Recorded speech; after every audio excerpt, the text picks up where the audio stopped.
Hi നമസ്കാരം. അങ്ങനെ big boss season 7 ആരംഭിച്ചിരിക്കുകയാണ്. ഇതിനിടയിൽ ഇന്നലത്തെ ആദ്യ രാത്രിയിൽ തന്നെ ചെറുതായിട്ടുള്ള പൊട്ടലും ചീറ്റലൊക്കെ വന്നിട്ടുണ്ടായിരുന്നു. എന്താണെന്ന് വെച്ചാൽ ആദിലയും നൂറയും രേണുസുതിയാണ് സബ്ജക്റ്റ് അവർക്കൊക്കെ. ഇപ്പം രേണുസുതി അവിടെ നിൽക്കുന്നതുകൊണ്ട് കുറേ ആൾക്കാർക്ക് ഇങ്ങനെ പേടിയുണ്ട്. കാരണം ആൾ മുന്നിലോട്ട് പോകുമോ എന്നൊക്കെ ഉള്ള രീതിയിലുള്ളൊരു പേടി. അപ്പോൾ ഇതിൽ ഞാൻ എൻ്റെ അഭിപ്രായമാണ് പറയുന്നത്. ഇത് കണ്ടിട്ട് ഇതിൻ്റെ വീഡിയോസിൻ്റെ ക്ലിപ്സ് ഒന്നും ഞാൻ ഇതിൽ കൊടുക്കുന്നില്ല. അപ്പം ഞാൻ കണ്ടിട്ട് എനിക്ക് തോന്നിയിട്ടുള്ള അഭിപ്രായങ്ങളാണ്. ആദ്യം തന്നെ ഞാൻ എൻ്റെ അഭിപ്രായത്തിൽ ഒരു കാര്യം പറയാം. കാരണം എന്ന് വെച്ചാൽ രേണുസുതി പ്രൊമോ വീഡിയോ ചെയ്തത് ഈ വാടക വീട്ടിലായിരുന്നു. അതായത് രേണുസുതിയുടെ ചേച്ചി എടുത്ത ഒരു വാടക വീട്ടിലാണ് ഈ ഒരു പ്രൊമോ വീഡിയോ ചെയ്തത്.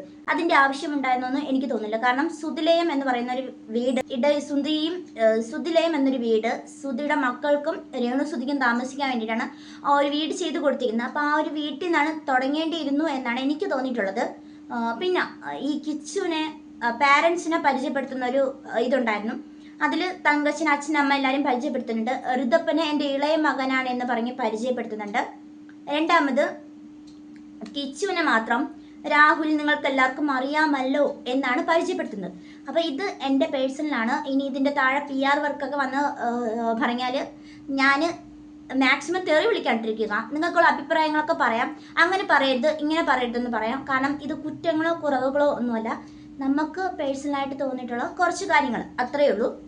പിന്നെ നമുക്ക് രേണുസുതിയിൽ പോസിറ്റീവായിട്ടുള്ള കുറച്ച് കാര്യങ്ങൾ തോന്നിയിട്ടുണ്ട്. ആ ഒരു കാര്യം എന്തെന്ന് വെച്ചാൽ ഇന്നലെ ആദ്യ രാത്രി തന്നെ ഈ ആദില നൂറ എനിക്ക് പേഴ്സണലായിട്ട് അവർ ഭയങ്കരമായിട്ട് ലവേഴ്സാണ് എന്നൊക്കെയാണ് പറയുന്നത്. അവർ ഒരുമിച്ചാണ് താമസിക്കുന്നത്. അപ്പോൾ അതൊക്കെ ഓക്കെ. അപ്പോൾ ഇന്നലെ രേണുസുതി എടുത്തിട്ട് രേണു ചേച്ചി ഇതുപോലെ ഫൗണ്ടേഷൻ ഇട്ട് കണ്ടാൽ പ്രേതത്തെ പോലെ പേടി തോന്നും എന്നൊക്കെ ഉള്ള രീതിയിലുള്ളൊരു സംസാരം അവിടെ വരികയുണ്ടായി. അതിൽ ഞാൻ യോജിക്കുന്നില്ല. കാരണം എന്താണെന്ന് വെച്ചാൽ നമ്മൾ നമ്മളുടേതായിട്ടുള്ള രീതിയിലുള്ള കുറ്റങ്ങളും കുറവുകളും മറച്ചു വെച്ചിട്ട് മറ്റൊരു കണ്ടസ്റ്റൻറ്റിനെ ഇങ്ങനെ മോശം രീതിയിൽ ബോഡി ഷേമിങ് നടത്തുന്നത് ഒരിക്കലും നല്ലതായിട്ടുള്ള കാര്യമില്ല. അത് ഞാൻ പോസിറ്റീവ് ആണെന്ന് പറയത്തില്ല. അത് നെഗറ്റീവായിട്ടുള്ളൊരു കാര്യം ആദില നൂറയൊക്കെ ചെയ്തിരിക്കുന്നത്. അതിന് മുന്നേ വേറൊരാൾ അതിന് സപ്പോർട്ട് ചെയ്ത് കൊടുത്തിരിക്കുന്നു. അതിനുശേഷമാണ് ഈ ആദില നൂറ അതിൽ ഏറ്റുപിടിച്ചിരിക്കുന്നത്. അതിൻ്റെ പുറകു വശത്ത് വേറെ കുറച്ച് ആൾക്കാർ പറയുന്നുണ്ട് രേണുസുതി കുറേ നാളുകൊണ്ട് സോഷ്യൽ മീഡിയ ഒക്കെ ഉള്ള രീതിയിലുള്ള. ഇപ്പം എല്ലാവർക്കും രേണുസുതിയെ പേടിയുണ്ട്. കാരണം വെച്ചാൽ രേണുസുതി നെഗറ്റീവോട് കൂടിയാണ് ഈ ഒരു ബിഗ് ബോസ് ഹൗസിലേക്ക് വന്നിട്ടുള്ളത്.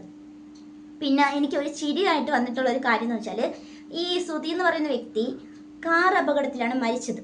പിന്നെ സുധിയുടെ പെട്ടിയും കൊണ്ടാണ് വന്നിട്ടുള്ളത്, ഫോട്ടോയും കൊണ്ട് വന്നിട്ടുണ്ടെന്നാണ് തോന്നുന്നത്. അപ്പോൾ ഈ ബിഗ് ബോസിനുള്ളിലേക്ക് കയറിയ ശേഷം സുധിച്ചേട്ടാ ഞാൻ എത്തി എന്ന് പറയുന്നതിൽ എന്തെങ്കിലും ഇതുണ്ടോ?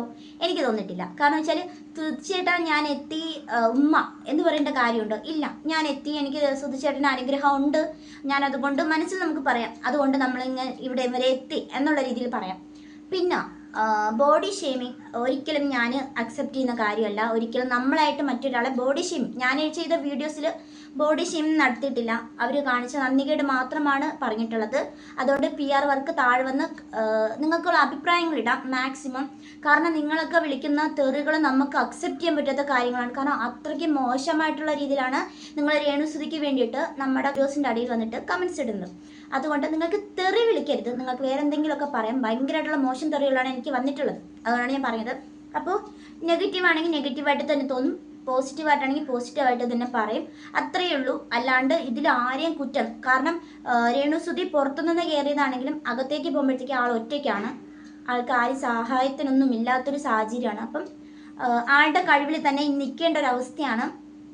എന്തായാലും ഈ ഒരു സീസൺ കത്തും. കാരണം എന്താണെന്ന് വെച്ചാൽ ഈ ഒരു സീസണിൽ രേണുസുതി ഉള്ളത് കൂടെ കൊണ്ടും ആൾക്കാർ കൂടുതലും പ്രസൻ്റ് ആയിരിക്കും. കാരണം ആ ഒരു സീസൺ 7 കാണാൻ വേണ്ടിയിട്ട് പ്രസൻ്റ് ആയിരിക്കും. അത് തന്നെയാണ് എനിക്കിപ്പോൾ പറയാനുള്ളത്. എന്തായാലും ആ ഒരു പാരൻസിനെ പരിചയപ്പെടുത്തുന്നതിനിടയിൽ കിച്ചുവിന് അത്രയും അങ്ങ് താഴ്ത്തി കെട്ടിയ പോലെ എനിക്ക് തോന്നിയിട്ടുണ്ടായിരുന്നു. അത് വളരെ മോശമാണ്. ഇനി ചിലപ്പം കിച്ചുവിനെ തൻ്റെ മകനായിട്ട് ഉൾക്കൊള്ളാൻ പറ്റുന്നില്ല എന്ന് തോന്നി തുടങ്ങിയെന്ന് അറിയത്തില്ല. ഇനി ചിലപ്പം ഉള്ളിലോട്ട് പോകുമ്പോൾ രേണുസുതിക്ക് പോസിറ്റീവായിട്ടുള്ള കുറേ ആൾക്കാർ വരുമായിരിക്കാം. ചിലപ്പം ഹേറ്റേഴ്സ് കുറവായിരിക്കും. അതായിരിക്കും നമുക്ക് ചിലപ്പോൾ പറയാൻ പറ്റുന്നത്. കാരണം വെച്ചാൽ പുറത്തുനിന്ന് ഫുൾ ഹേറ്റേഴ്സ് ആയിട്ടാണ് വന്നിരിക്കുന്നത്. ഇനി ഉള്ളിലോട്ട് കയറുമ്പോഴത്തേക്ക് ആൾക്കാർക്ക് ഇനി മൈൻഡ് മാറുമെന്ന് അറിയത്തില്ല. ഒരുപാട് പേരുണ്ട്. PR വർക്ക് അല്ലാണ്ട് ഒരുപാട് പേര് ഉണ്ട് ഹേറ്റേഴ്സ് ആയിട്ടുള്ള. അവരൊക്കെ കുറേയെന്നറിയില്ല, എങ്ങനെയാണെന്ന് നമുക്കിനി കണ്ടറിയാം. അപ്പം ഇതാണ് എൻ്റെ ഇതിലത്തെ ആദ്യത്തെ വീഡിയോ. അപ്പം എല്ലാവരും വീഡിയോസൊക്കെ കാണുന്നുണ്ടെങ്കിൽ സബ്സ്ക്രൈബ് ചെയ്യുക. അപ്പോൾ ഇത്രയൊക്കെ ഉള്ളൂ.